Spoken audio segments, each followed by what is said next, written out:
Assalamualaikum warahmatullahi wabarakatuh dan selamat pagi semuanya. Sebelumnya saya ucapkan terima kasih kepada dosen pengampu, Ibu Perawati, dan juga teman-teman sekalian atas perhatiannya dalam menonton video presentasi kami ini. Saya Sri Amira selaku moderator sekaligus presentator pertama dan ditemani dengan rekan saya, Febri sebagai presenter kedua, dan Fitri sebagai presenter ketiga, Nindi sebagai presenter keempat, dan yang terakhir Vira sebagai presenter kelima. Setelah melakukan penelitian ataupun kegiatan, seorang peneliti ataupun pelaksana kegiatan dituntut harus membuat sebuah laporan. Nah, itu dia topik materi presentasi kita kali ini, yaitu laporan hasil penelitian dan hasil kegiatan. Nah, sebelum itu kita perlu tahu nih pengertian laporan itu apa. Laporan menurut KBBI adalah segala sesuatu yang dilaporkan, baik itu berupa pernyataan ataupun berita tentang segala sesuatu. Sedangkan teks laporan itu adalah teks ataupun dokumen yang menyampaikan informasi secara objektif tentang sesuatu ataupun kondisi tertentu. Nah, teman-teman, teks laporan itu terbagi menjadi dua. Yang pertama ada teks laporan hasil penelitian, dan yang kedua ada teks laporan hasil kegiatan. Teks laporan hasil penelitian ini adalah teks yang dibuat berdasarkan penelitian. Contohnya saja seperti skripsi, tesis, disertasi, dan lain sebagainya. Nah, teks laporan hasil penelitian ini juga memuat tentang artikel ilmiah. Sedangkan teks laporan hasil kegiatan itu adalah teks laporan yang dibuat berdasarkan kegiatan, bukan berdasarkan penelitian. Contohnya saja seperti kegiatan magang, lokakarya, seminar, ataupun kegiatan mahasiswa lainnya. Selanjutnya adalah membangun konteks teks laporan. Nah, membangun konteks teks laporan ini merupakan langkah awal yang sangat penting sebelum membuat teks laporan. Kenapa? Karena tujuan dari membangun konteks teks laporan ini yaitu supaya memberikan pemahaman kepada kita tentang alasan dari laporan tersebut.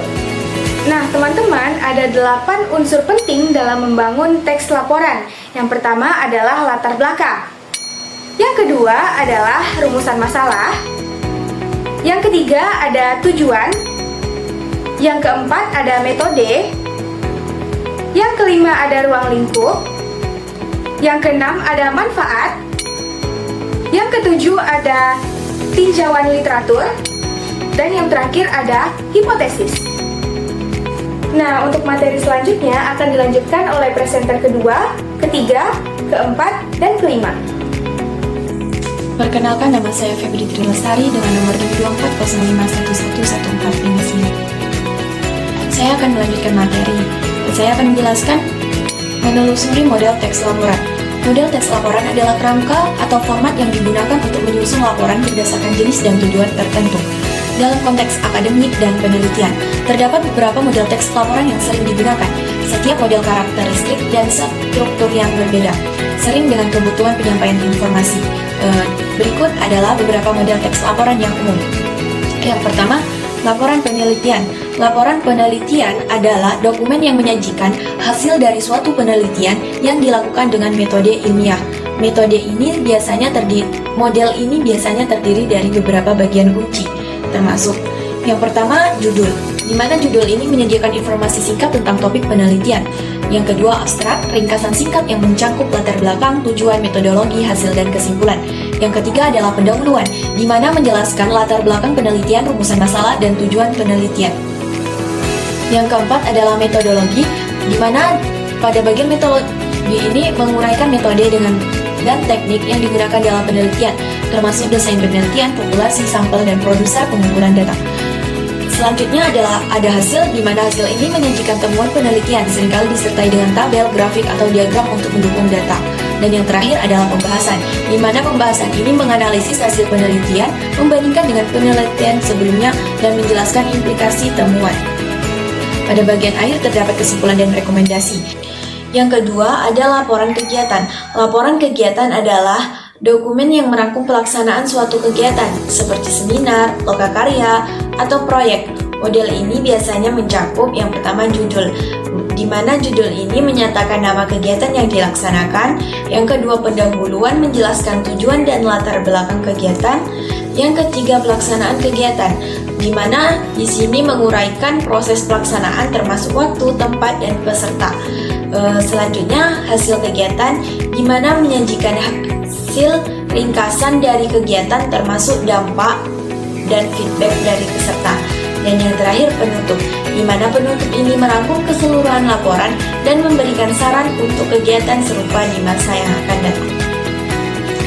Nah, di sini saya akan menjelaskan lebih lanjut mengenai menganalisis hubungan genre pada setiap langkah teks laporan, di mana telah dijelaskan oleh rekan saya bahwasanya langkahnya sama, yaitu yang pertama adalah ringkasan.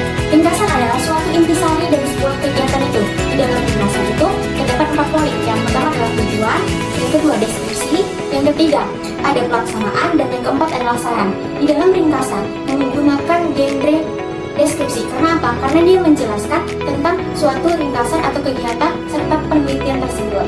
Nah, yang kedua adalah pendahuluan.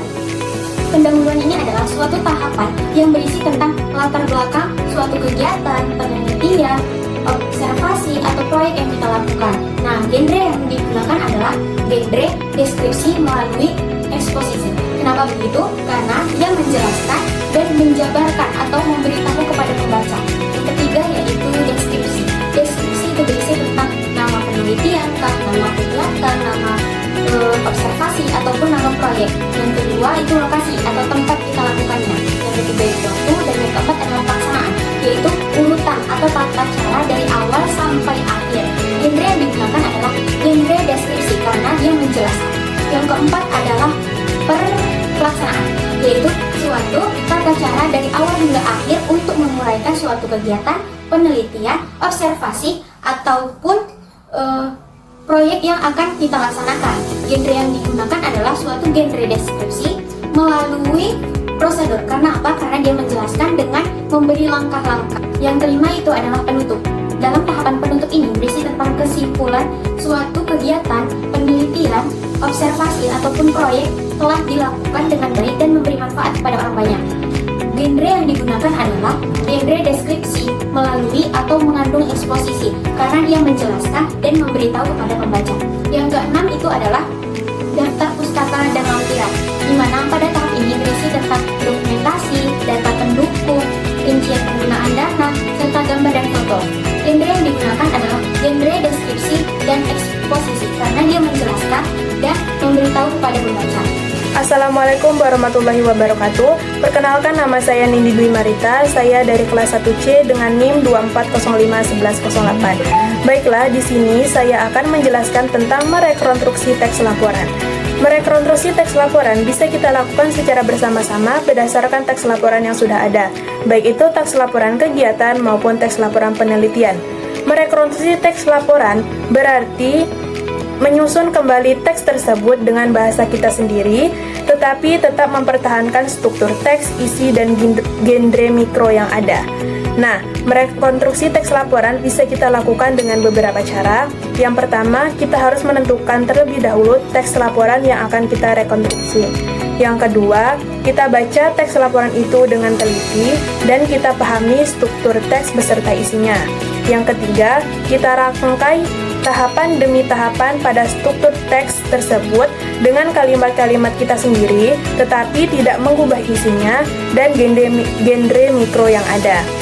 Yang keempat, kita rangkai ringkasan dari tahapan-tahapan tadi menjadi satu kesatuan.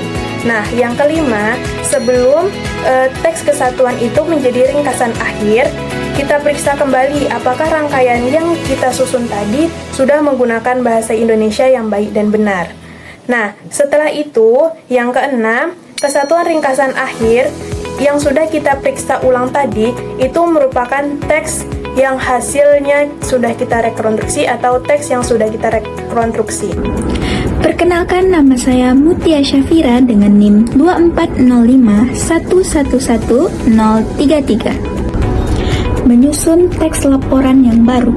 Kegiatan ini disebut juga dengan menyunting teks laporan yang meliputi laporan penelitian dan laporan kegiatan yang telah ada tetapi kurang tepat berdasarkan inisiatif sendiri. Bentuk laporan yang disusun boleh sama dengan bentuk pada model tetapi isi laporan milik sendiri. Membuat rangkuman. Menurut Juharni pada tahun 2001, Rangkuman merupakan hasil aktivitas kegiatan merangkum. Secara singkat, rangkuman ialah kegiatan meringkas dari suatu tulisan atau sebuah pembicaraan.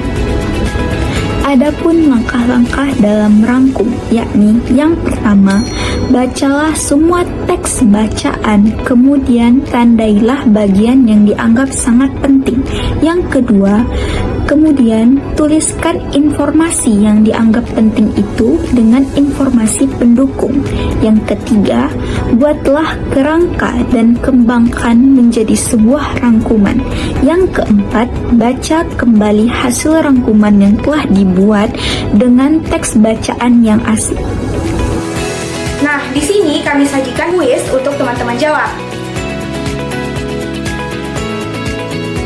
Nah, teman-teman bisa jawab kuis ini melalui chat grup WhatsApp ya teman-teman. Nah, demikianlah materi presentasi kami dari kelompok 6. Untuk perbaikan dan pemahaman kita semua, kami membuka sesi saran dan juga tanya jawab.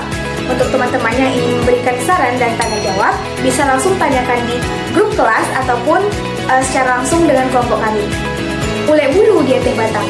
Sampai jumpa di pertemuan yang akan datang. Wassalamualaikum warahmatullahi wabarakatuh. Dadah!